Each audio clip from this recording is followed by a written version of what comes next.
Capítulo 201. Al norte de Anzou. El equipo de ataque de Ameratian se prepara para el asalto. La noche estaba cargada de un intenso olor a pino y tierra húmeda mientras el capitán Daniel Foster se agazapaba detrás de una formación rocosa que dominaba el campamento de los Boxers. El resplandor parpadeante de las antorchas iluminaba el perímetro y dejaba al descubierto rudimentarias barricadas de madera y patrullas que se movían en formaciones cerradas. A través de su catalejo, Foster contó al menos 30 guardias visibles, pero sabía que había más dentro. Los rebeldes no eran aficionados. Habían reforzado sus defensas, esperando represalias. Detrás de él, su equipo de 10 hombres lo esperaba, vestidos con ropa oscura y acolchada diseñada para moverse en silencio. Llevaban rifles de asalto de fabricación ameratiana, todos equipados con silenciadores, junto con armas de mano y cuchillos de combate. Se dio un golpecito en el auricular y susurró: verificación de estado. Alfa en posición, respondió el teniente Marcus Ale, el tirador del equipo. Estaba encaramado en una pendiente, con su rifle con silenciador apuntando a la torre de vigilancia del campamento. Bravo, en posición, respondió el sargento Elías Boone, el experto en demoliciones. Ya había colocado 2 pequeños explosivos en una pila de cajas de madera cerca de la entrada este, para distraer, en caso de ser necesario. Charlie en posición, susurró el cabo Luis Vega, el especialista en combate cuerpo a cuerpo del equipo. Era el más cercano a la tienda de prisioneros, esperando la autorización. Foster exhaló lentamente. Solo tenían una oportunidad. Si la extracción fallaba, los rehenes serían ejecutados de inmediato.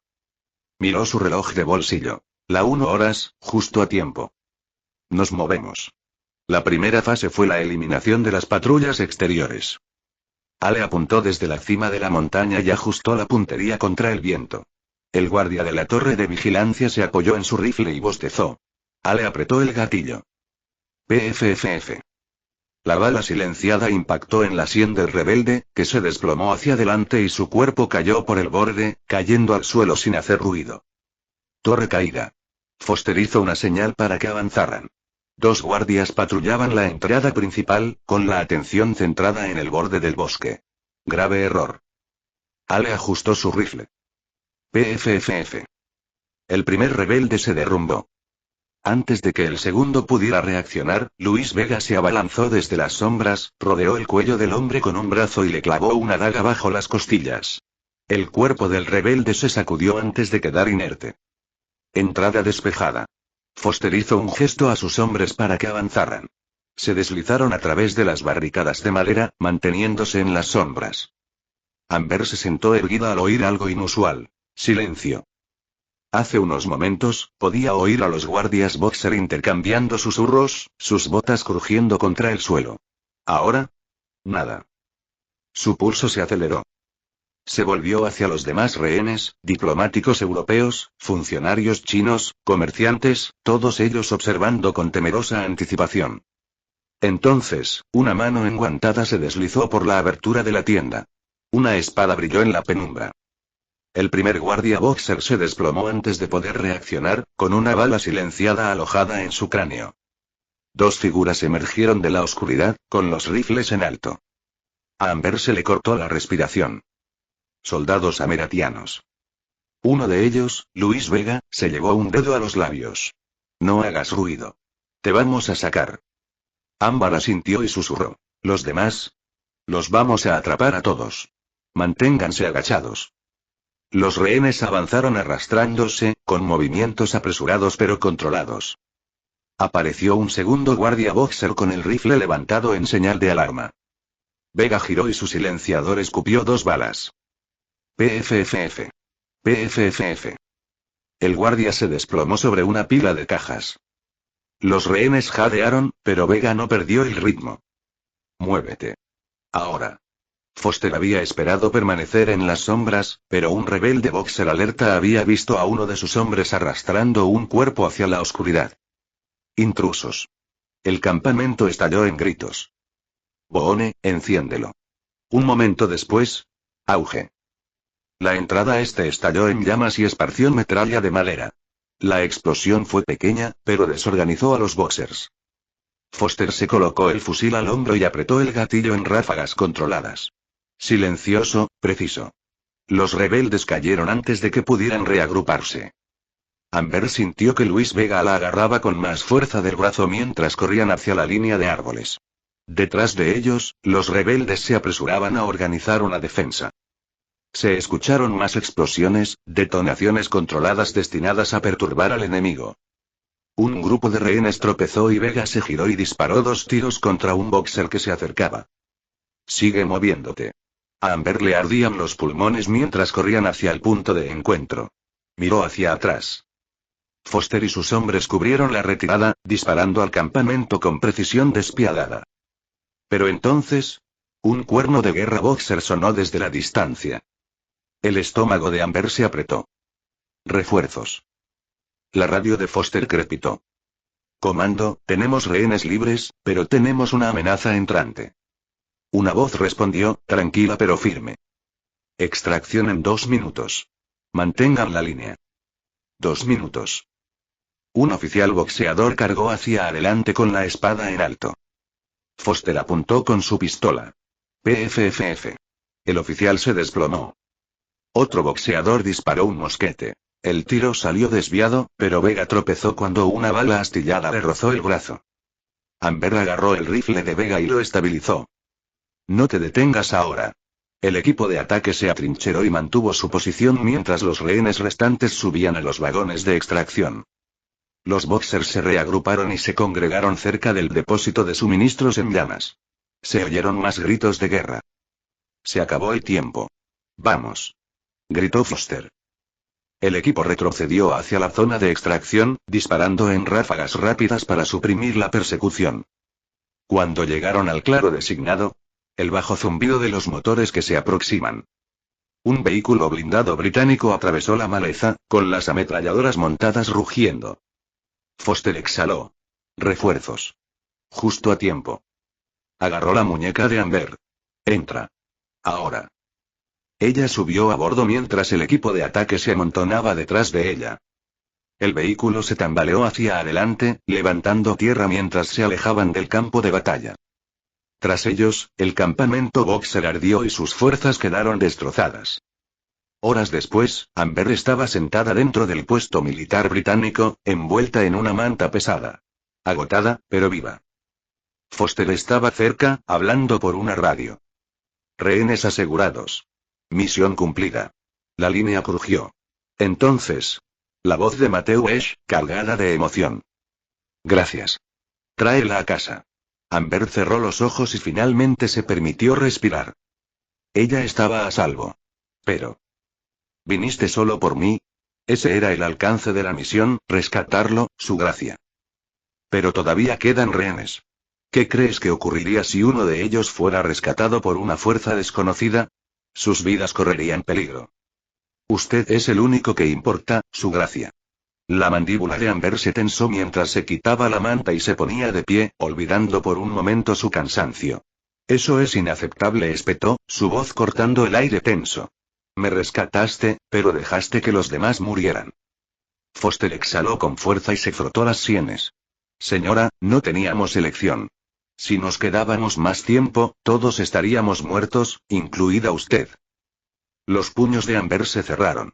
¿Y ahora esperas que me quede aquí sentada mientras ejecutan al resto? Vega, que seguía curándose la herida, levantó la vista. No es tan sencillo, su gracia. Una segunda extracción no está en las órdenes. El riesgo es demasiado alto. Amber se volvió hacia Foster. Entonces te daré nuevas órdenes. Nos vamos. La expresión de Foster se endureció. Con el debido respeto, señora, usted no tiene autoridad para tomar esa decisión. La mirada de Amber era gélida. Entonces, ¿quién lo hace? Un silencio tenso llenó la habitación. Finalmente, Foster suspiró. El presidente. El corazón de Amber latía con fuerza. Sabía lo que tenía que hacer. Entonces consígueme una maldita radio. Capítulo 202. Amber agarró el frío metal del receptor de radio, con las manos firmes a pesar de la tormenta de emociones que la azotaba en su interior. La habitación estaba tenuemente iluminada, el zumbido de las máquinas de telégrafo llenaba el silencio mientras el capitán Foster estaba de pie cerca, con los brazos cruzados, observándola atentamente. Se escuchó un crujido en el aire cuando se estableció la conexión. Luego, se escuchó una voz familiar, llena de preocupación. Ámbar. Se le hizo un nudo en la garganta al oír la voz de Mateu. Había anhelado oírlo, decirle que estaba a salvo, pero ahora no había tiempo para eso. Mateu, escúchame. Solo me rescataron a mí. Los demás siguen ahí. Una pausa. Luego, su voz, controlada pero firme. La misión era rescatarte. Ahora estás a salvo, eso es todo lo que importa. Amber apretó el auricular con más fuerza. No, no lo es. Respiró profundamente y se obligó a mantener la calma. Mateu, esa gente estaba conmigo. Son diplomáticos, funcionarios chinos, civiles. Los Boxers los matarán a todos por mi rescate. Amber, no lo entiendes. Tuvimos una oportunidad de sacarte de aquí. Una segunda operación lo pone todo en riesgo. Ella sabía que él no la estaba descartando. Estaba sopesando los riesgos, como siempre hacía. Pero no podía permitir que viera esto como una decisión táctica más. Mateu, eres el presidente de Ameratia. Tienes el poder de hacer algo. ¿Me estás diciendo que después de todo por lo que hemos luchado, después de todo lo que hemos defendido, simplemente los vamos a dejar atrás? Un silencio denso.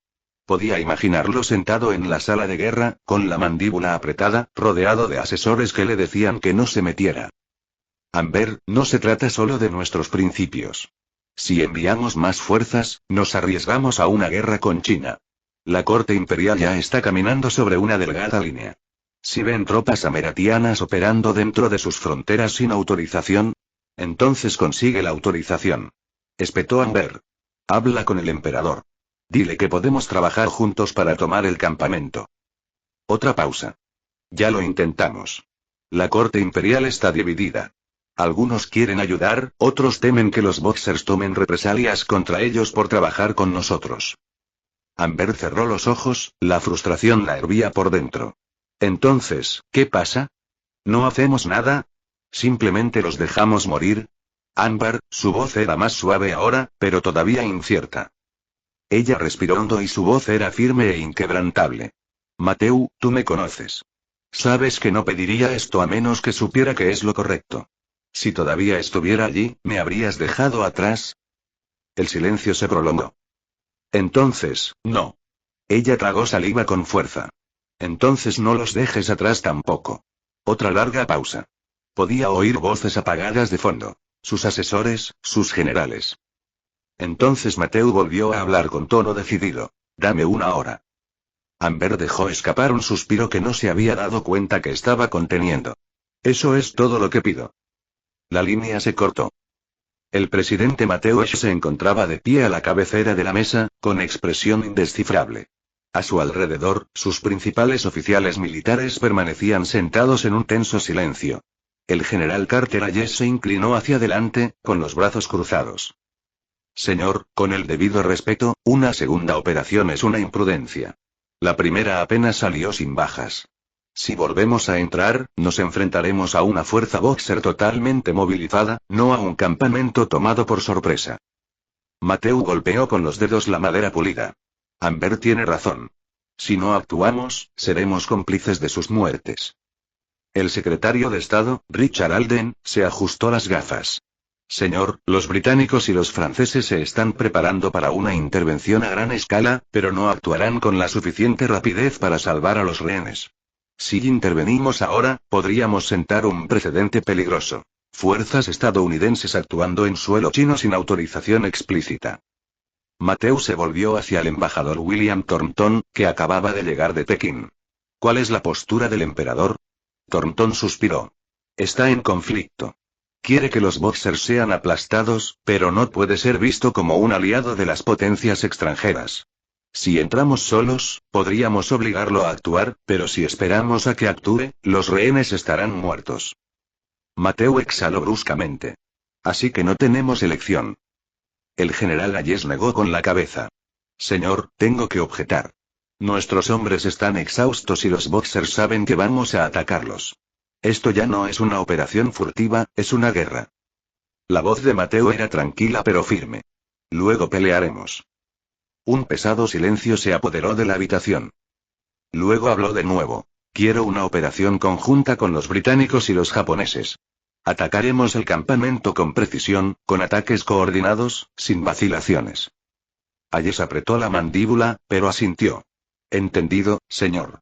Informaré a los equipos. Mateu se enderezó. Esto no es solo un rescate. Es un mensaje. El mundo necesita ver que no abandonamos a los nuestros. Nos movemos al amanecer. Pekín, puesto militar británico 5 horas. Amber estaba parada en el balcón del puesto de avanzada, observando las primeras luces del alba que se asomaban en el horizonte. Apenas había dormido, su mente estaba llena de posibilidades.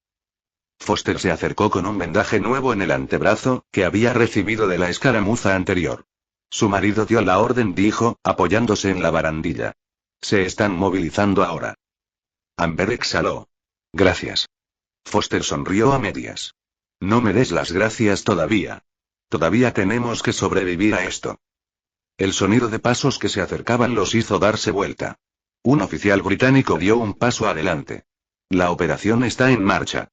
Las fuerzas estadounidenses, británicas y japonesas se están reuniendo. Llegaremos al campamento en 3 horas. Amber asintió. Quiero estar allí. Foster frunció el ceño. Eso no va a pasar. No te pido permiso, dijo con voz firme. Conozco la distribución del campo. Sé dónde tienen a los rehenes. Me necesitas. Foster suspiró. No estás entrenado para el combate. No, pero estoy entrenado para sobrevivir. Y no me quedaré aquí sentado mientras otros luchan por mí. Lo siento, Su Excelencia, pero no se le permite participar en la operación porque es un civil. Y no se preocupe, hemos hecho nuestras propias observaciones. Amber suspiró. Muy bien, si es así, no me obligaré. Buena suerte a ti, a tus hombres y a tus compañeros. Capítulo 203. El cielo todavía estaba oscuro y los primeros indicios del amanecer se asomaban en el horizonte. El capitán Daniel Foster se agazapó detrás de una gran roca y miró a través de su catalejo el campamento de los Boxers. El terreno era accidentado, con pendientes irregulares y maleza espesa, pero proporcionaba una amplia cobertura para su aproximación. Los Boxers habían cambiado de táctica. Después de la huida de Amber, habían reforzado sus defensas. Más guardias patrullaban el perímetro y las antorchas iluminaban los caminos entre las tiendas. Los rehenes ya no estaban dispersos. Los habían trasladado a una zona de detención central, fuertemente custodiada y rodeada por barricadas de madera. Foster bajó el catalejo y se volvió hacia el teniente Marcus Ale, el tirador. ¿Cuántos? Ale ajustó la mira de su rifle. Al menos 40 guardias visibles. Probablemente más en el interior. El sargento Elias Boone, el experto en demoliciones, se burló. Están esperando problemas. Deberían, murmuró Foster. A su izquierda, un capitán británico se arrodilló junto a él y observó el campamento. Los japoneses atacarán desde el este, los americanos desde el sur y mis hombres cubrirán el acceso occidental. Foster asintió. El plan era entrar simultáneamente, creando una distracción mientras los equipos de extracción iban a por los rehenes. Tenían un tiempo limitado. Si los Boxers se daban cuenta de que se estaba produciendo un ataque, podrían empezar a ejecutar a los cautivos. Se volvió hacia sus hombres. Entraremos en silencio hasta que no podamos más. Acabaremos con todos los que podamos antes de que empiecen los fuegos artificiales. Ale cargó una bala en su rifle. Hagamos esto. La prisión improvisada apestaba a sudor y miedo. Más de 20 rehenes, diplomáticos occidentales, funcionarios chinos y civiles, se apiñaban en el interior de una estructura de madera reforzada. Algunos estaban heridos por las palizas y susurraban entre ellos con expresión sombría. El líder de los Boxers, Zhou Liang, caminaba de un lado a otro fuera del área de detención, con el rostro ensombrecido por la ira. La huida de Amber Ash lo había humillado y no permitiría otro error. Se detuvo frente a los prisioneros y desenvainó su espada. Los rehenes se pusieron tensos. ¿Crees que tus amigos extranjeros vendrán a buscarte? Se burló. Solo les importaba la mujer ameratiana. El resto de ustedes no son nada. Uno de los diplomáticos europeos, un francés de edad avanzada, dio un paso adelante. Estás cometiendo un error, Zhou. Si nos ejecutas, las potencias extranjeras, Zhou blandió su espada. El francés jadeó cuando la hoja le cortó el brazo y lo hizo tambalearse hacia atrás. Las potencias extranjeras no harán nada, gruñó Zhou. Vacilarán. Hablarán. Y cuando decidan actuar, todos ustedes estarán muertos. Un murmullo de miedo recorrió a los rehenes. Zhou se volvió hacia sus hombres. Matad a uno cada hora. Dejad que los extranjeros encuentren cadáveres cuando lleguen. Los guardias asintieron, arrastrando a uno de los rehenes temblorosos hacia el área de ejecución. Pero antes de que se pudiera dar el primer golpe, PFFF. Una bala con silenciador alcanzó a uno de los verdugos entre los ojos, que se desplomó al instante. Zhou se dio la vuelta. ¿Qué? PFFF. Un segundo disparo. Otro boxeador cayó. Entonces, auge. El lado oriental del campamento estalló en llamas y humo cuando las fuerzas japonesas traspasaron el perímetro. Los boxers se apresuraron a entrar, gritando confundidos. El equipo de Foster avanzó desde el sur, eliminando a los centinelas antes de que pudieran dar la alarma. Ale derribó a otro guardia desde su posición privilegiada. Perímetro despejado. Adelante, ordenó Foster. El equipo avanzó y sus rifles con silenciador dispararon contra los boxeadores a medida que se acercaban a la zona de los rehenes. Boone lanzó un pequeño explosivo hacia una caja de suministros, lo que creó otra distracción. La explosión sacudió el suelo y la estructura de madera. Los rehenes jadearon y algunos se cubrieron la cabeza. Un soldado británico irrumpió por la puerta con el fusil en alto. Te vamos a sacar. El alivio inundó los rostros de los prisioneros a medida que más agentes llegaban cortando ataduras y atendiendo a los heridos. Uno de los oficiales chinos capturados se volvió hacia un soldado meratiano. No nos dejarán escapar sin luchar. Contamos con eso, respondió el soldado entregándole una pistola. Afuera, estalló el caos mientras los boxers se recuperaban. Zhou Liang gritó órdenes mientras sacaba su pistola. Mátenlos a todos. Defiendan el campamento. Foster lo vio desde el otro lado del campo. Eliminen a su líder. Ale ajustó su puntería y estabilizó su rifle. PFFF. Zhou se tambaleó cuando la bala le atravesó el hombro. Se desplomó, agarrándose la herida, antes de arrastrarse para ponerse a cubierto. No está muerto, murmuró Ale. No hay tiempo. Sigue avanzando. Ordenó Foster. Más explosiones iluminaron la noche mientras las fuerzas británicas y japonesas abrumaban a los boxers restantes. Foster y su equipo llegaron hasta los rehenes y ayudaron a los heridos a trasladarse. Se acerca la extracción, dijo por radio. En 5 minutos. El sonido de los caballos al galope llenó el aire. Refuerzos boxer. Allá vienen. Gritó Boone. Los soldados ameratianos y británicos se atrincheraron, disparando ráfagas controladas mientras el enemigo avanzaba hacia ellos. Mantengan la línea. Gritó Foster. Un oficial japonés cargó hacia adelante y derribó a un boxeador con su sable. Hazlos retroceder. Los rehenes fueron conducidos hacia el punto de encuentro mientras los últimos defensores mantenían su posición. Sacúenlos ahora.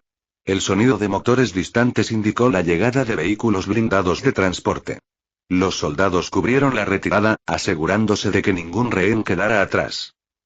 Zhou Liang, herido y furioso, se arrastró hacia un fusil caído, lo levantó y apuntó a los rehenes que se retiraban.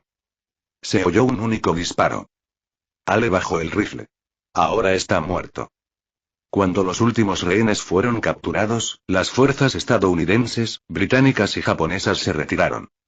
El campamento de los boxers, ahora en ruinas, ardía detrás de ellos.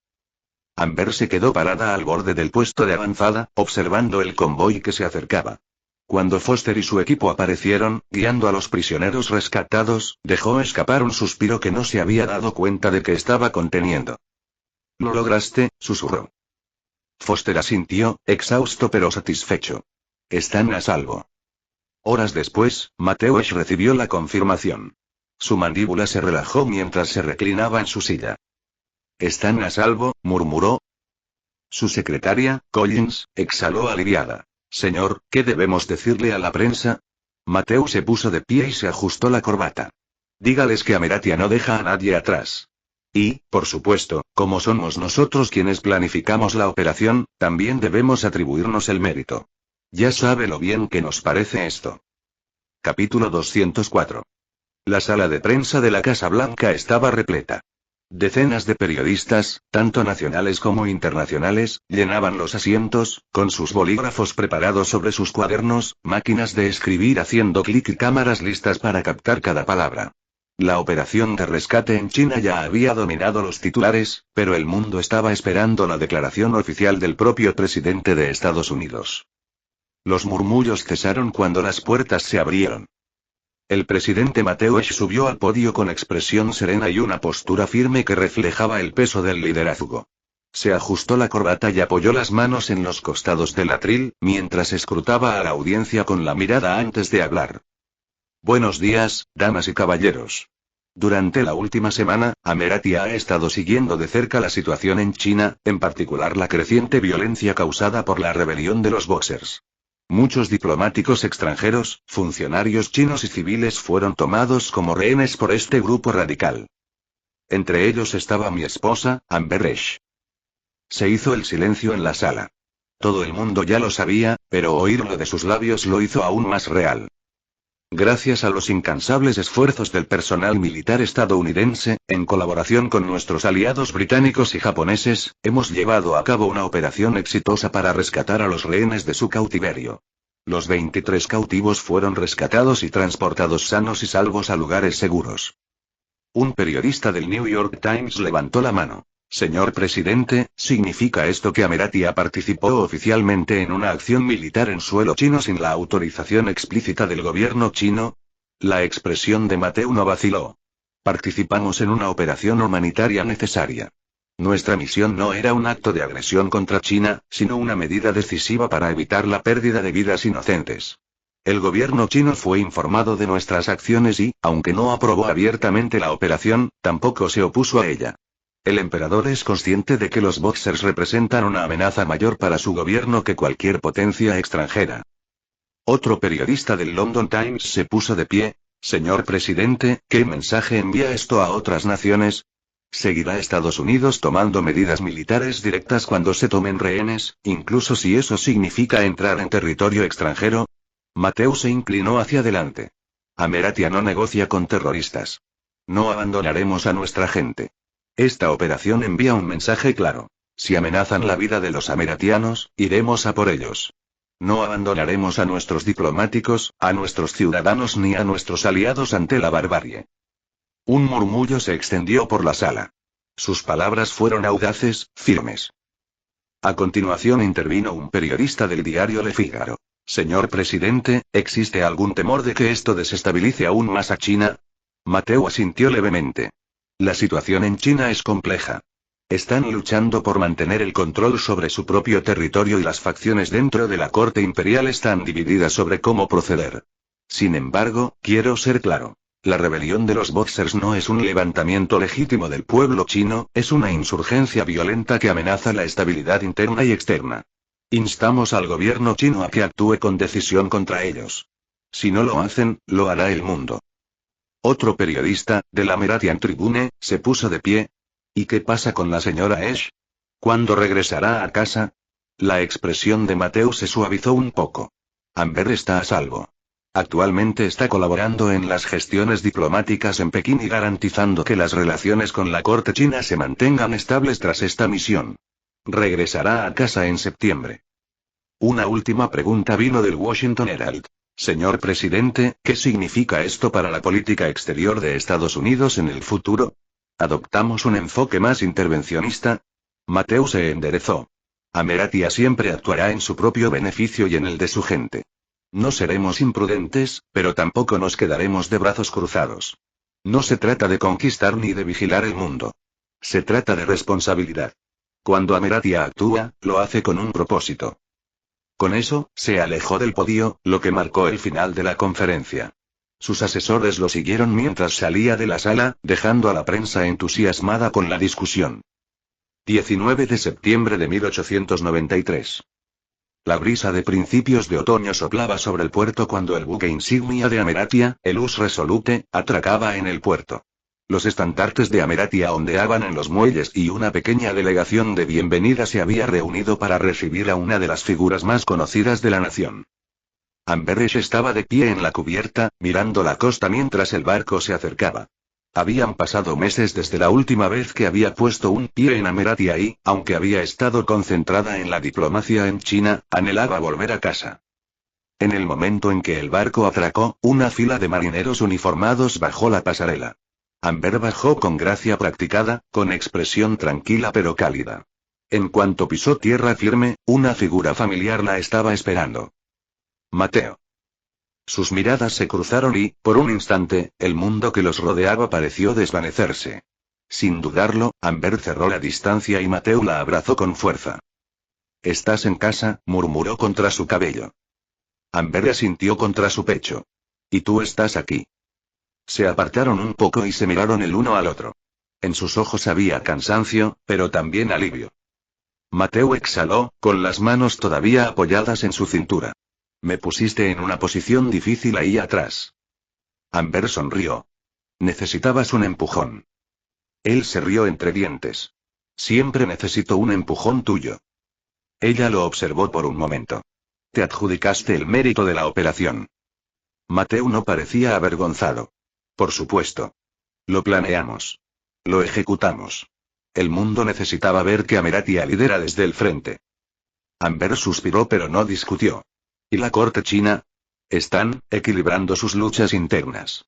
El emperador entiende por qué actuamos, incluso si no puede apoyarnos abiertamente.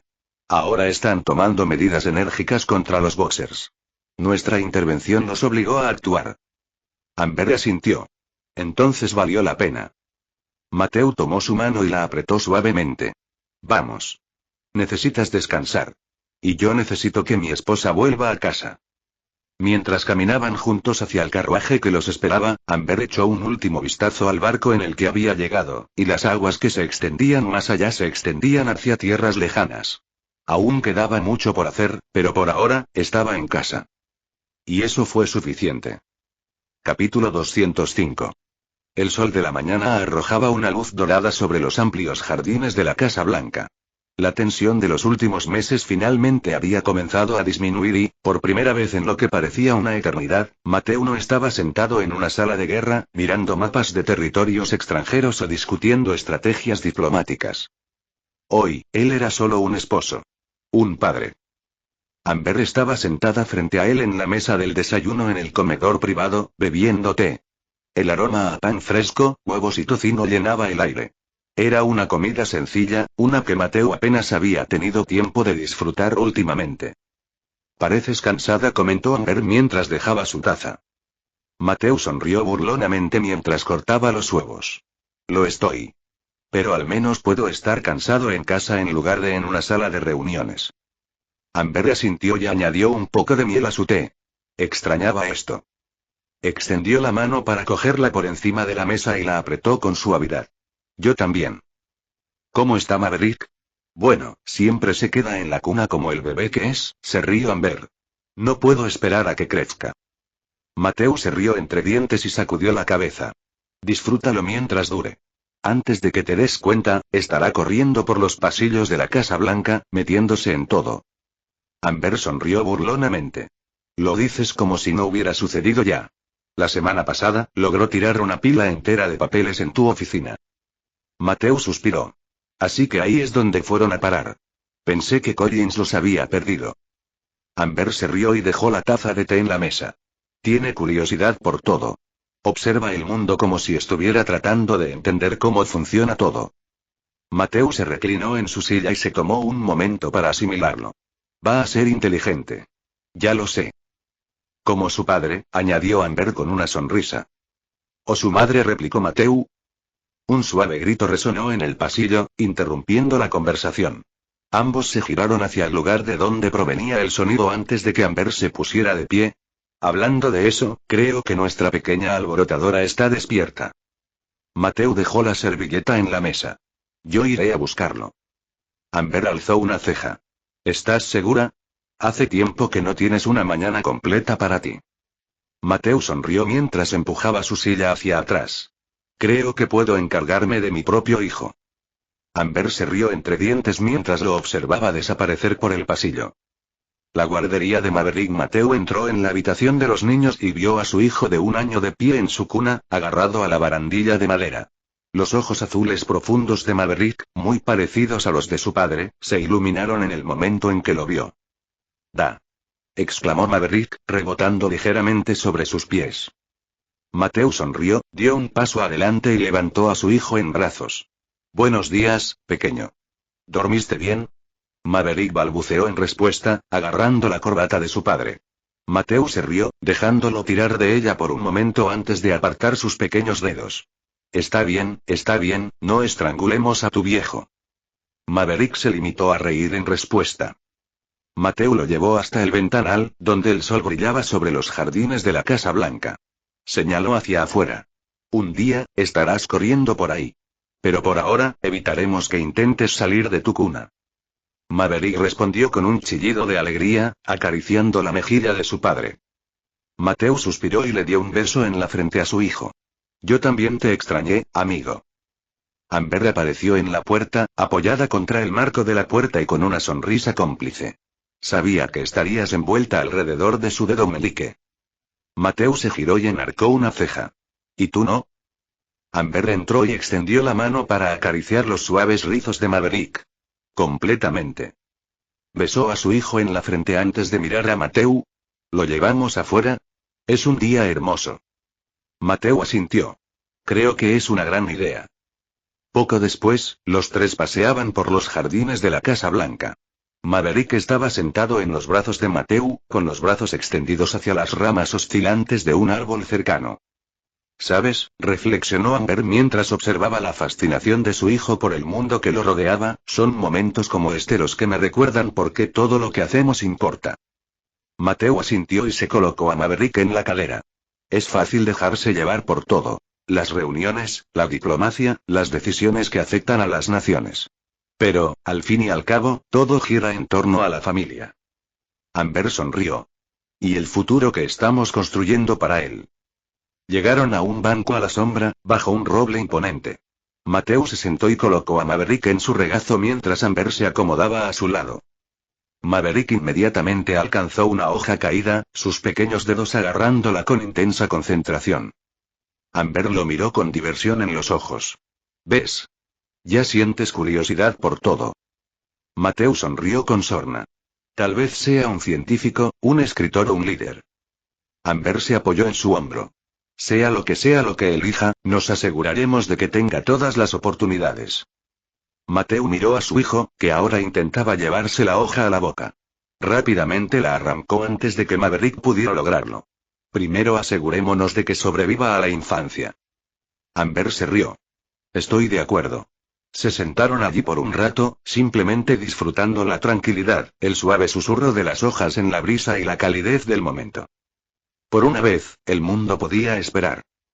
Amber suspiró satisfecha y apoyó la cabeza en el hombro de Mateo mientras Maverick seguía inquieto en los brazos de su padre. Los dedos del pequeño encontraron los botones del abrigo de Mateo, hurgándolos y tocándolos como si fueran la cosa más interesante del mundo. Mateo observaba las pequeñas manos de su hijo con una suave sonrisa. «Es curioso y persistente. Definitivamente va a causar problemas cuando crezca». Amber se rió entre dientes. «Igual que su padre». «Oye», protestó Mateo en tono juguetón. «Yo era un niño que se portaba perfectamente». Amber puso los ojos en blanco. «Claro, eso es lo que dicen todos». Maverick, ajeno a la conversación, juntó las manos y se rió al oírlo. La alegría absoluta en su rostro hizo que a Mateo se le encogiera el pecho. Esa era la parte de la vida que nunca quería perderse. Los pequeños momentos. Amber lo observó atentamente, con una mirada cómplice en sus ojos. «¿Estás pensando en el trabajo otra vez, no?». Mateo exhaló por la nariz. «No puedo evitarlo. Siempre hay algo esperándome en esa oficina. Una crisis, una negociación, algo que exige mi atención». Amber tomó su mano y entrelazó sus dedos con los de él. «Pero hoy no. Hoy estás aquí con nosotros». Mateo la miró y luego miró a su hijo, que ahora mordisqueaba los dedos con satisfacción. Asintió. «Tienes razón. Hoy, el mundo puede esperar».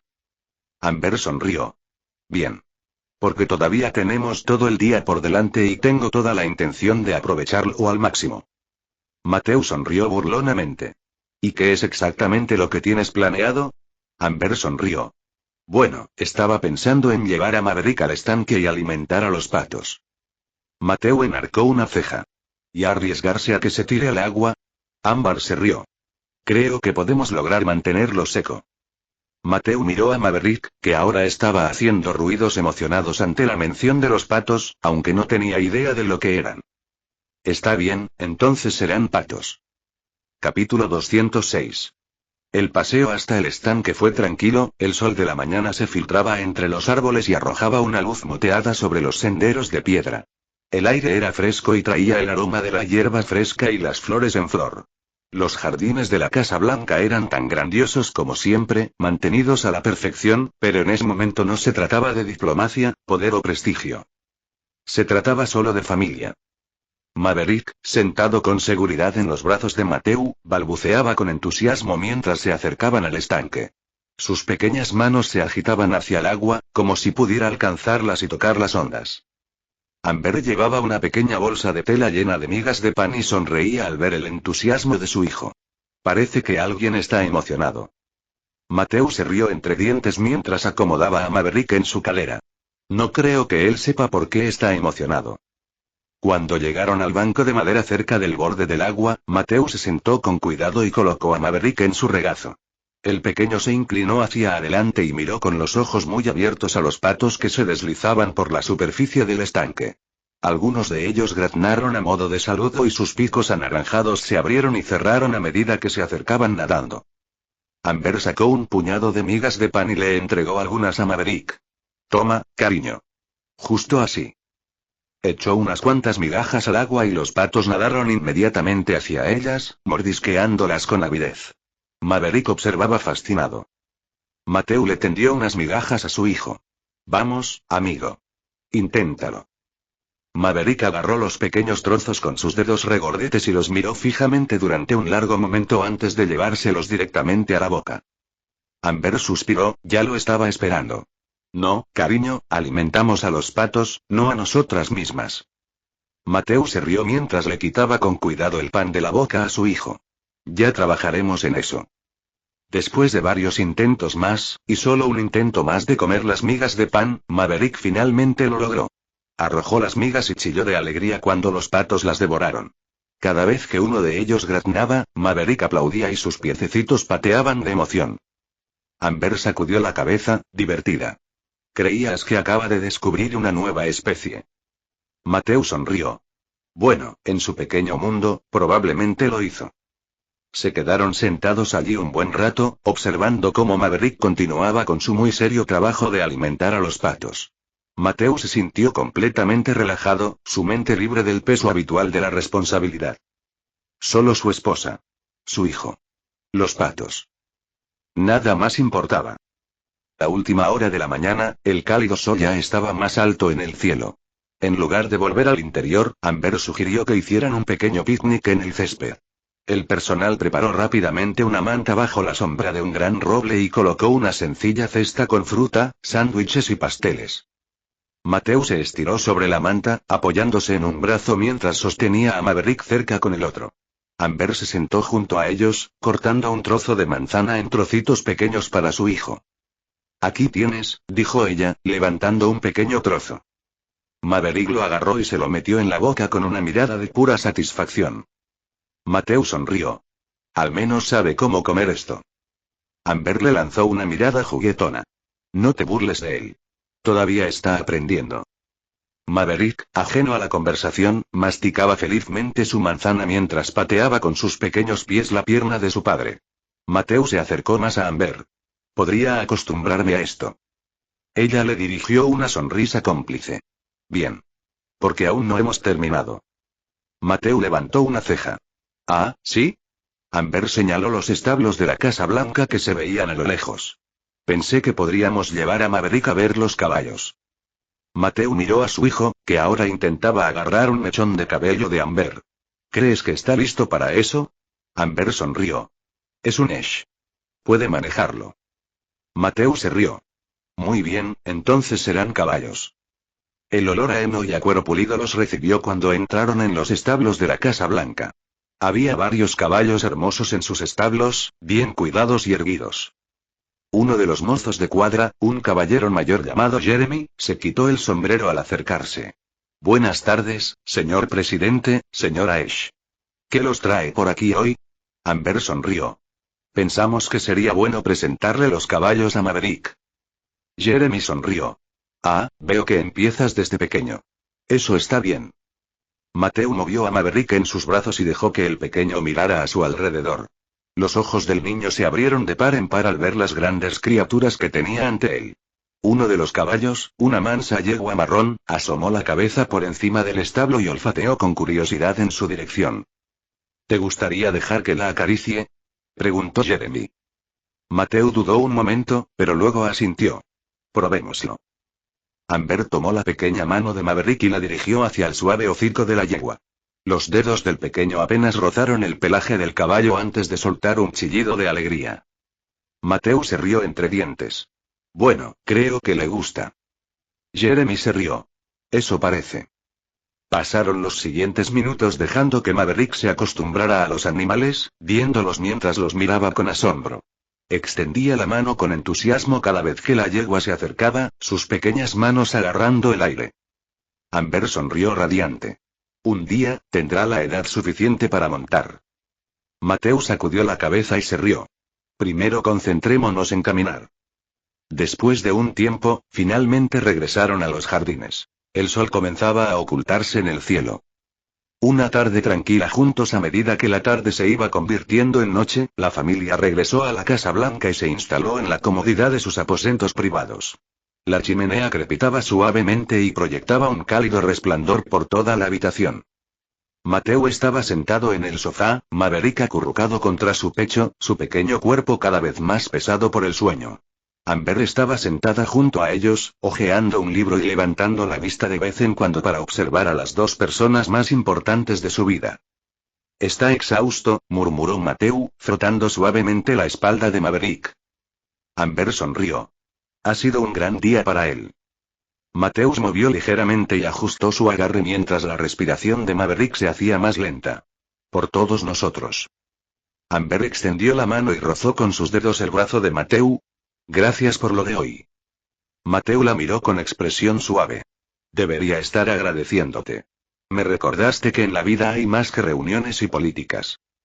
Amber se inclinó y apoyó la cabeza en su hombro. Para eso está la familia. Se quedaron allí sentados en un cómodo silencio, sin que el peso del mundo se hubiera aliviado por un momento. Maverick se movió un poco, pero permaneció acurrucado contra su padre. Mateo exhaló y cerró los ojos por un momento. No sé qué me depara el futuro, Amber. Pero mientras te tenga a ti y a Maverick, creo que puedo manejar lo que venga después. Amber le apretó la mano. Lo afrontaremos juntos. Y por primera vez en meses, Mateo se sintió en paz. El final de un día perfecto al caer la noche sobre Washington D.C., la Casa Blanca permanecía como siempre. Grandiosa, imponente, un símbolo de poder. Pero adentro, en una habitación tranquila, lejos de la agitación y las responsabilidades políticas, un esposo y una esposa abrazaban a su hijo, disfrutando del simple e irreemplazable regalo del tiempo juntos. Mañana, el mundo exigirá su atención una vez más. Pero esta noche, era solo de ellos. Capítulo 207. El aire de la mañana era fresco y traía el aroma a sal del mar mientras el presidente Mateo Ash se encontraba en la cubierta de un buque de transporte naval, observando el horizonte mientras las imponentes estructuras de la base naval de Newport aparecían a la vista. El sol apenas había salido, arrojando un tono dorado sobre el astillero, donde docenas de buques de guerra revestidos de acero se encontraban en diversas etapas de construcción. A su lado, el secretario de la Marina, Samuel Whitmore, se ajustó el abrigo para protegerse de la brisa. El programa de acorazados avanza antes de lo previsto, señor presidente, dijo con la voz llena de orgullo. A finales de año, tendremos al menos 2 buques de guerra de la clase Dreadnought totalmente operativos y listos para su despliegue. Mateo asintió con la cabeza, con la mirada fija en los enormes diques secos donde los armazones esqueléticos de los futuros acorazados se alzaban como gigantes metálicos desde el suelo. El rítmico golpeteo de los martillos, el siseo de los sopletes de soldadura y los gritos distantes de los constructores de barcos llenaban el aire. Una sinfonía de industria y progreso. ¿Cuántos están en construcción actualmente?, preguntó Mateo. Whitmore hojeó un pequeño cuaderno encuadernado en cuero. Tenemos 6 acorazados en distintas etapas. El US Dominion y el US Liberty están casi terminados. Sus armamentos se están instalando mientras hablamos. El US Aegis y el US Valiant todavía están en la fase de revestimiento del casco, mientras que otros 2 acorazados sin nombre están en la etapa inicial de construcción. Mateo se cruzó de brazos. ¿Y su armamento? ¿Estamos al día con la última tecnología naval? Whitmore asintió. Por supuesto.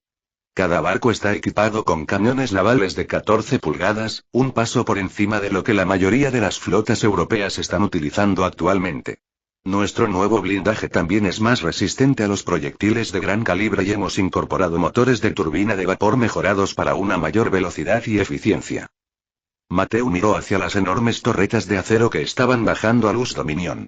La visión de los pesados cañones reforzó la realidad de lo que se estaba convirtiendo Ameratia. Una potencia naval capaz de competir en el escenario mundial. Una pequeña lancha transportó a Mateo, Whitmore y algunos altos funcionarios militares hacia el corazón del astillero. Los trabajadores se detuvieron un momento y se quitaron el sombrero en señal de reconocimiento mientras el presidente pasaba junto a grúas imponentes y pilas de acero en bruto. El contraalmirante Jonathan Monroe, oficial al mando de la base naval de Newport, los recibió cerca del dique seco principal. Monroe, un hombre corpulento con un bigote espeso, había desempeñado un papel decisivo en la supervisión de la expansión de la Marina. Señor presidente, es un honor tenerlo aquí, dijo Monroe, estrechando firmemente la mano de Mateo. Como puede ver, estamos logrando un progreso notable. Mateo miró a su alrededor y observó cómo los trabajadores remachaban gruesas placas de blindaje sobre el casco de un acorazado. Ya lo veo. ¿Cuánto tiempo pasará antes de que podamos realizar pruebas en el mar para el primero de estos barcos? Monroe señaló a Luz Dominion, cuyo elegante casco brillaba bajo el sol matutino. Nos estamos preparando para sus primeras pruebas en los próximos 2 meses. Después, si todo va bien, será puesto en servicio en la flota. Mateo asintió. Necesitamos que estos barcos estén listos lo antes posible. El mundo está cambiando y Ameratia no puede permitirse el lujo de quedarse atrás en cuanto a superioridad naval. Monroe asintió con firmeza. Entendido, señor. Hemos aumentado la capacidad de producción. Si continuamos a este ritmo, Ameratia tendrá una de las armadas más fuertes del hemisferio occidental. Uno de los aspectos más destacados de la visita fue la demostración de los nuevos cañones navales de 14 pulgadas, diseñados para superar a cualquier arma en servicio en la actualidad. Se había instalado un campo de tiro especial en un tramo aislado de la costa, donde se había montado una de las torretas completadas para realizar pruebas. Mateo y su séquito fueron escoltados hasta un puesto de observación reforzado con vistas al lugar de pruebas. La dotación del cañón ya estaba en posición y cargaba un proyectil de 630 kilos en la recámara. Un ingeniero de armamento de alto nivel dio un paso adelante. Señor presidente, este es nuestro cañón naval de alto calibre más nuevo. Capaz de disparar a una distancia de hasta 24 millas con una precisión notable. Mateo miró a través de un par de binoculares mientras los ingenieros se preparaban para la prueba. Disparen cuando estén listos, ordenó Monroe. Un breve momento de silencio. Entonces, auge. La tierra tembló cuando el enorme cañón cobró vida con un rugido. Una nube de humo y fuego surgió del cañón cuando el proyectil atravesó el cielo. Segundos después, una explosión lejana envió una columna de agua y escombros al aire. Mateo bajó los binoculares, impresionado. Eso hará que cualquier enemigo se lo piense 2 veces antes de desafiarnos. Whitmore sonrió. Esa es la idea, señor. Después de la demostración de artillería, Mateo fue conducido a un cuartel de oficiales navales recién construido, donde se dirigió a un grupo de capitanes y almirantes. Los hombres permanecieron firmes cuando entró. Caballeros, comenzó Mateo con voz firme, Ameratia está a punto de alcanzar la grandeza naval. Nuestros enemigos no esperarán a que los alcancemos, por lo que debemos estar preparados. Estos acorazados serán la columna vertebral de nuestra defensa, y garantizarán que ninguna nación nos subestime de nuevo. La sala quedó en silencio y el peso de sus palabras recayó sobre los oficiales reunidos. No espero nada más que excelencia de cada uno de ustedes, continuó. Entrene bien a sus tripulaciones, mantenga la disciplina y defienda los valores de Ameratia. Si llega a la guerra, no nos tomarán desprevenidos. Un rotundo sí, señor. Resonó en el pasillo. Satisfecho, Mateo asintió. Entonces, pongámonos a trabajar. Al final del día, Mateo hizo un último recorrido por el Dominion. Caminando por la cubierta, pasó los dedos por la suave barandilla de acero y sintió el poder y la fuerza del navío bajo sus manos. Se detuvo en la proa, mirando fijamente el océano abierto. Este era el futuro. Ameratia ya no era solo una potencia en ascenso. Era una fuerza a tener en cuenta. Whitmore se puso a su lado. ¿En qué está pensando, señor? Mateo exhaló mientras observaba cómo las olas se estrellaban contra el muelle. Estoy pensando que pronto, estos barcos navegarán por todo el mundo, llevando consigo el poder de nuestra nación. Whitmore sonrió. Entonces será mejor que nos aseguremos de que estén listos. Mateo le dio una palmada en el hombro. Lo haremos. Porque no nos limitamos a prepararnos para la guerra, sino que aseguramos la victoria. Cuando el transporte presidencial partió de la base naval, Mateo se reclinó en su asiento y repasó mentalmente los acontecimientos del día. Ameratia ya no era solo una nación en ascenso, sino que se estaba consolidando como una potencia capaz de defender sus intereses. El futuro de la Marina estaba asegurado. Ahora solo faltaba asegurarse de que el resto del mundo lo supiera. Mientras el barco lo transportaba de regreso a Washington, Mateo cerró los ojos, sabiendo que su trabajo estaba lejos de terminar. Pero hoy había sido una victoria. Capítulo 208. El presidente Mateo pisó la pista de la base aérea de Langley, el corazón palpitante del creciente poder aéreo de Ameratia. Filas de nuevos aviones brillaban bajo el sol. Sus elegantes estructuras eran un testimonio de los avances de ingeniería del país. Lo esperaban el general Alan McCarthy, comandante del cuerpo aéreo ameratiano, junto con el secretario de guerra Thomas Sinclair y varios oficiales de alto rango. El ambiente era de expectación. Esta visita era más que una inspección de rutina. Era una declaración de la ambición de Ameratia en los cielos. Mateo se ajustó el sombrero mientras se acercaba al grupo. Caballeros, supongo que tenemos algo que valga la pena mostrar hoy, ¿no? McCarthy sonrió. Más que nada, señor. Tenemos el futuro del dominio aéreo ameratiano. El hangar inspeccionando el futuro caminaron hacia el hangar 12, la instalación más grande de la base, donde en su interior se encontraban varios prototipos de aviones en perfecto estado. Ingenieros y mecánicos movían a su alrededor, realizando las comprobaciones finales antes de la llegada del presidente. El primer avión que llamó la atención de Mateo fue el XF-1 Peregrine, un caza bimotor de alta velocidad diseñado para superar los límites del combate aéreo. McCarthy dio unas palmaditas al elegante cuerpo metálico del avión. El Peregrine está diseñado para la velocidad y la maniobrabilidad, señor.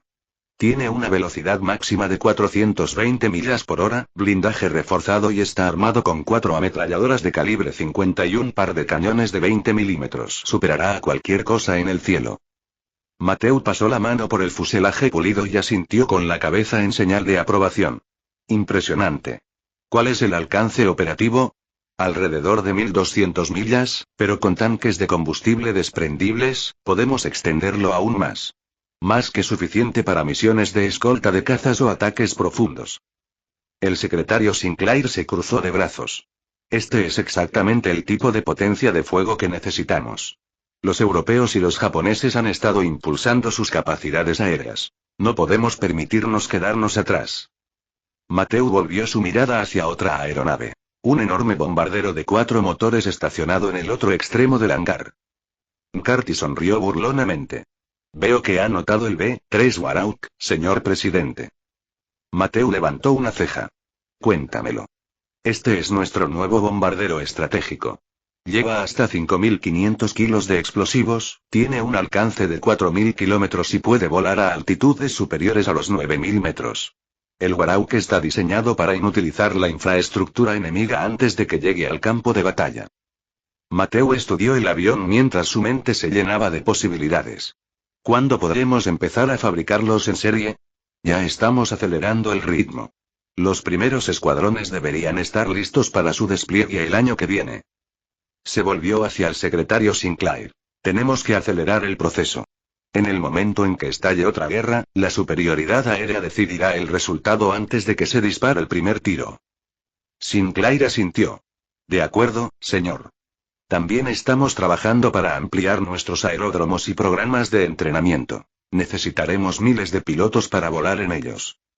Demostración en vivo. La potencia aérea en movimiento desde el hangar, el grupo se dirigió hacia la pista principal, donde se estaban preparando varias aeronaves para una demostración en vivo.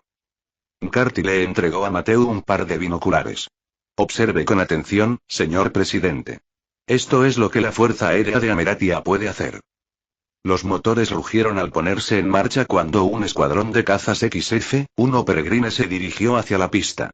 El personal de tierra hizo una señal y, en cuestión de segundos, los aviones se lanzaron hacia adelante, con los motores rugiendo mientras ascendían hacia el cielo a una velocidad increíble. La formación ascendió rápidamente antes de dividirse en maniobras de ataque. En tierra, los artilleros cargaban baterías antiaéreas con balas de fogueo, simulando la resistencia enemiga.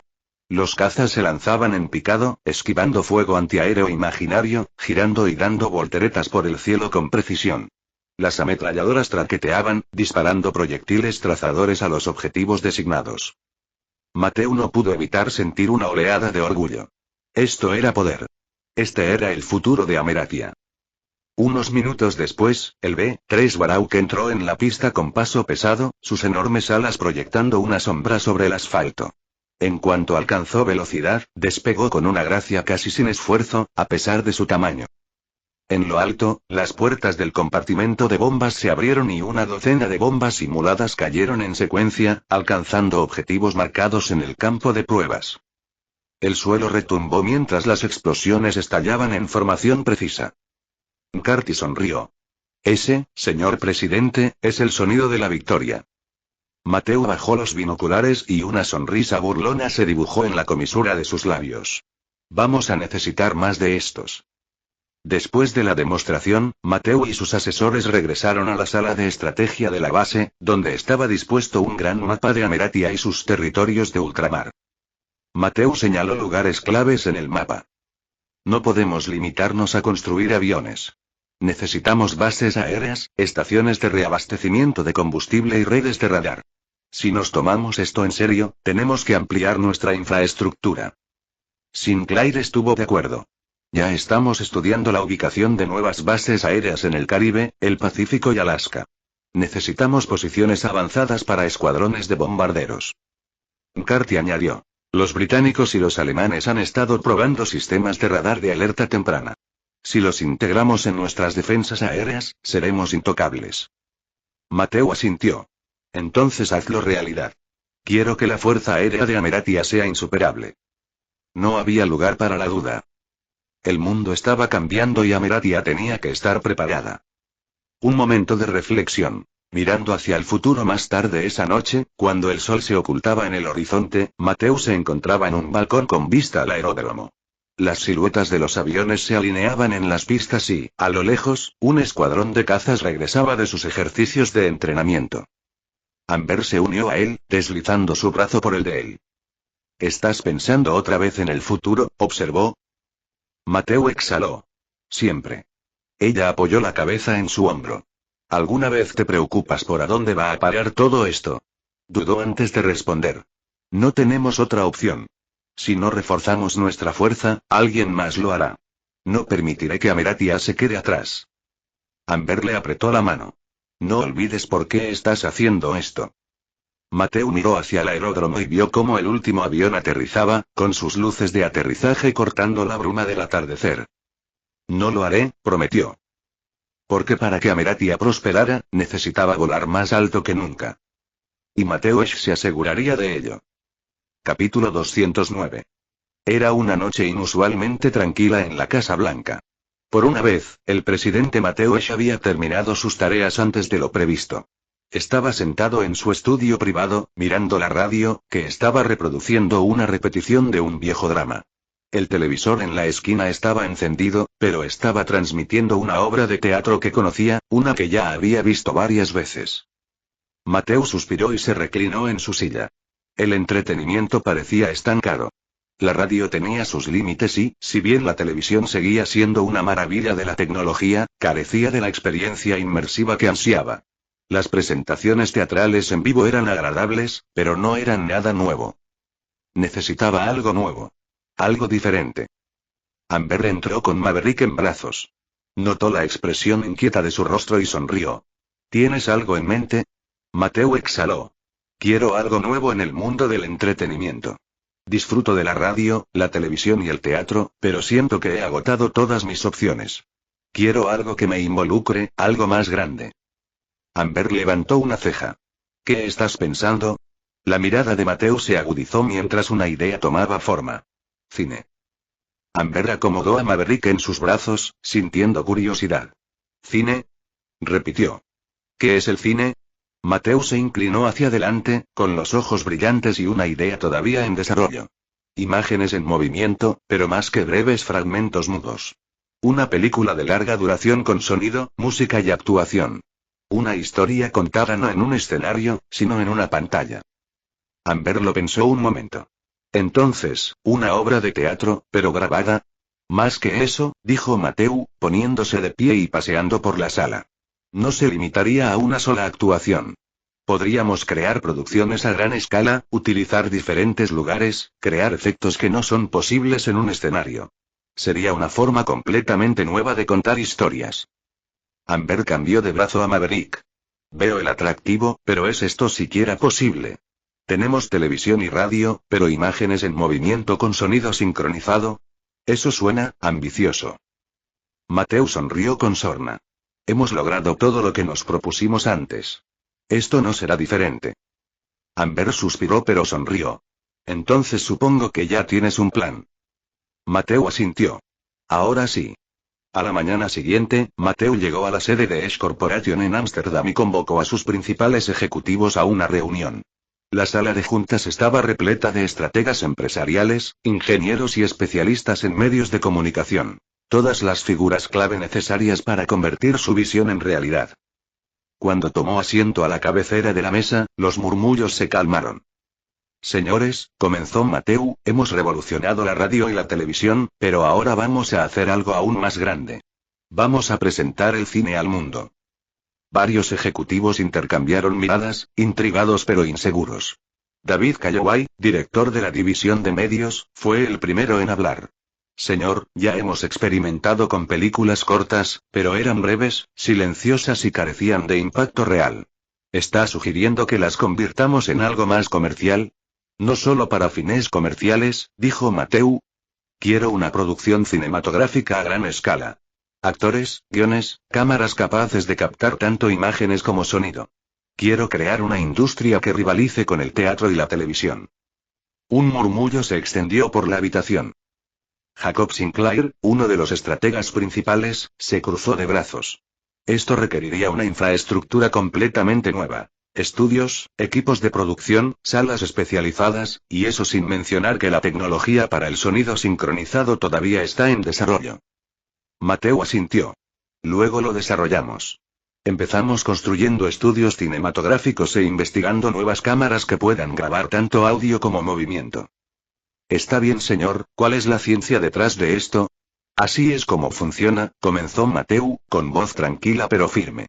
Las películas en realidad no se mueven, son solo una serie de imágenes fijas que se reproducen en rápida sucesión. En este momento, las películas mudas cortas que tenemos utilizan unos 16 fotogramas por segundo, por eso se ven entrecortadas.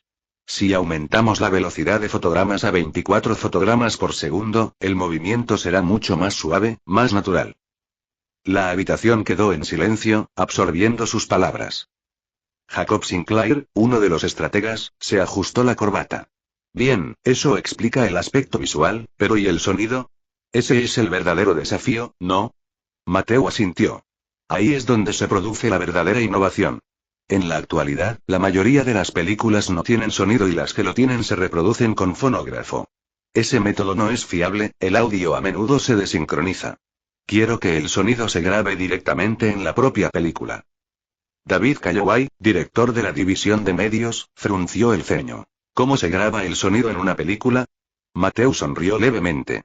Esta era la parte que realmente cambiaría todo. Utilizamos un proceso llamado grabación óptica de sonido. La idea es sencilla. Convertimos las ondas sonoras en patrones de luz y los almacenamos en el borde de la propia tira de película. Cuando se reproduce la película, el proyector lee estos patrones y los convierte de nuevo en audio. De esa manera, el sonido siempre está perfectamente sincronizado con las imágenes. Se extendió un murmullo entre los ejecutivos. Algunos asentían, otros tomaban notas. ¿Y cómo podemos lograrlo?, preguntó Sinclair. Necesitamos desarrollar cámaras y proyectores que admitan este sistema. Las cámaras de película actuales son demasiado ruidosas y voluminosas. Si grabamos sonido mientras filmamos, el ruido de la cámara lo arruinará todo. Necesitamos nuevas cámaras que sean más silenciosas, más compactas y capaces de grabar junto con nuestro sistema de sonido óptico. Mateu dejó que esto pareciera antes de pasar al siguiente desafío. Otra cosa. Empezamos en blanco y negro, pero quiero que revelemos también películas en color. Calloway frunció el ceño. ¿Color? ¿No faltan décadas para eso? Mateu negó con la cabeza. No, si empezamos a trabajar en ello ahora. Podemos empezar con escenas coloreadas a mano o fotogramas coloreados y luego pasar a un proceso de película en color real. Es pronto, pero la tecnología está a nuestro alcance. Sinclair se cruzó de brazos. Esto es ambicioso, señor. Necesitaríamos toda una industria. Estudios cinematográficos, equipos de producción, nuevas salas construidas para albergar pantallas gigantes y sistemas de sonido. Mateu asintió. Luego empezaremos a construir. Edge Corporation será la primera en producir, distribuir y exhibir películas en todo el mundo. Controlamos cada parte del proceso, tal como lo hicimos con la radio y la televisión. Una larga pausa llenó la sala. Luego, Calloway se reclinó en su silla, con una pequeña sonrisa en su rostro. Es una locura, dijo. Pero también lo era la televisión. Y lo hicimos funcionar. La sonrisa de Mateu fue un reflejo de la suya. Entonces hagamos del cine una realidad. Capítulo 210. La reunión había concluido, pero para Mateu y su equipo, el verdadero trabajo apenas estaba comenzando. Cuando los ejecutivos e ingenieros abandonaron la sala de juntas, el peso de su nuevo proyecto recayó sobre sus hombros. El cine no era solo un experimento, era una industria a gran escala que se estaba construyendo desde cero. Mateu no perdió el tiempo. En el momento en que terminó la reunión, pidió que se tomaran medidas inmediatas. David, dijo, volviéndose hacia David Calloway, jefe de la división de medios, necesito que reúnas un equipo de escritores, directores y actores. Vamos a necesitar talento, no solo actores de teatro, sino gente que pueda adaptarse al cine. Calloway asintió. Comenzaremos a buscar de inmediato. Buscaremos compañías de teatro, artistas de radio e incluso talentos desconocidos que puedan encajar en la visión. Bien, dijo Mateu. Y Jacob, continuó, mirando a Jacob Sinclair, uno de sus principales estrategas, quiero tener un plan de producción completo en mi escritorio la próxima semana. Cuanto antes empecemos a filmar, antes podremos perfeccionar el proceso. Sinclair se ajustó la corbata. Necesitaremos construir estudios cinematográficos, equipos de insonorización y una red de distribución. Eso llevará tiempo. Mateu asintió. Entonces no desperdiciemos nada. Con esto, los hombres se dispersaron, poniendo en marcha uno de los proyectos más ambiciosos en la historia de Ameratian. La reunión había concluido, pero para Mateu y su equipo, el verdadero trabajo apenas estaba comenzando. Cuando los ejecutivos e ingenieros abandonaron la sala de juntas, el peso de su nuevo proyecto recayó sobre sus hombros. El cine no era solo un experimento, era una industria a gran escala que se estaba construyendo desde cero. Mateu no perdió el tiempo. En el momento en que terminó la reunión, pidió que se tomaran medidas inmediatas. David, dijo, volviéndose hacia David Calloway, jefe de la división de medios, necesito que reúnas un equipo de escritores, directores y actores. Vamos a necesitar talento, no solo actores de teatro, sino gente que pueda adaptarse al cine.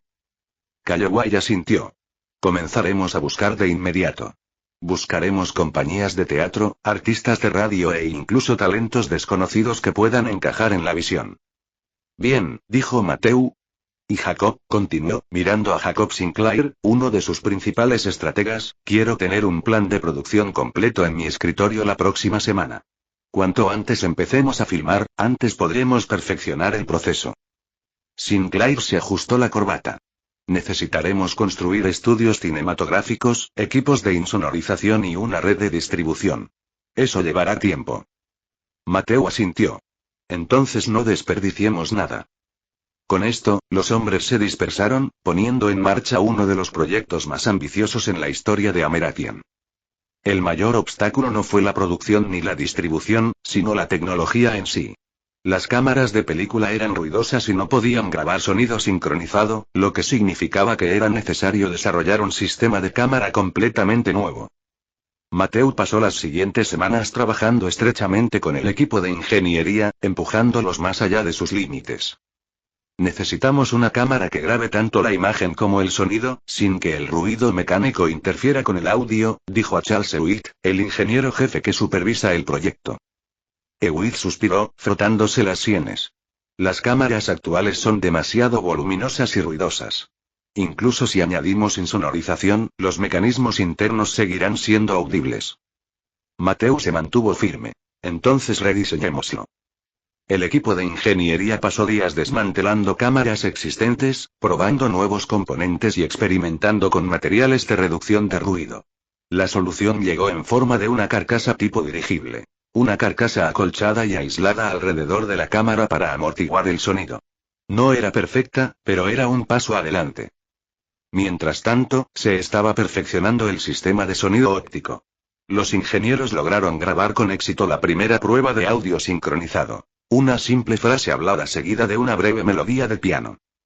Cuando lo reprodujeron y el sonido coincidió perfectamente con los labios del hablante en la película, Mateu supo que estaban progresando. Ahora vamos a aumentar la escala, ordenó. A plena producción. Con el avance de la tecnología, el siguiente paso fue crear la infraestructura para producir películas. A diferencia de la radio y la televisión, que podían grabarse en entornos controlados, el cine requería sets de producción a gran escala, iluminación adecuada y estudios de sonido dedicados. Esch Corporation compró un almacén abandonado en Ámsterdam y lo transformó en el primer estudio cinematográfico oficial. El enorme espacio se dividió en varias secciones. Un plató, una cabina de grabación y un taller para construir decorados. Los trabajadores se movieron rápidamente, construyendo telones de fondo imponentes, instalando equipos de iluminación y preparando las primeras pistas de cámara para tomas panorámicas suaves. Mateu visitaba el lugar con frecuencia para asegurarse de que no se pasara por alto ningún detalle. Observó cómo los carpinteros construían una fachada que daba a la calle dentro del almacén y cómo los ingenieros de iluminación colocaban lámparas enormes para imitar la luz natural del sol. Sinclair lo acompañó durante una de las visitas. Básicamente, estamos creando una ciudad entera dentro de un edificio, dijo, sacudiendo la cabeza. Es exactamente eso, respondió Mateu. Las películas llevan a la gente a lugares en los que nunca han estado, sin necesidad de moverse del asiento. Cuando el estudio estaba casi en funcionamiento, Kawai y su equipo comenzaron a seleccionar actores. Los actores de teatro tradicionales fueron la primera opción, pero muchos tuvieron dificultades con la transición. Están acostumbrados a proyectar sus voces para un público en vivo, explicó Kawai a Mateu después de una prueba preliminar. En la película, ese tipo de sobreactuación parece ridícula. Mateu suspiró. Era una nueva forma de actuación, una que nunca antes había existido. Entrénalos, les ordenó. Traigan profesores de canto y de interpretación. Tienen que entender que actuar en el cine es diferente que actuar en el teatro. En el estudio se creó la primera escuela de interpretación especializada en cine. A los actores se les enseñaba a moverse con naturalidad ante la cámara, a pronunciar diálogos con sutileza y a trabajar con micrófonos ocultos en el plató. Era un trabajo lento y frustrante, pero se avanzaba. A finales de mes, tenían un elenco sólido. Actores que entendían el nuevo medio. Con el estudio construido, las cámaras funcionando y los actores entrenados, el primer largometraje real estaba listo para su producción.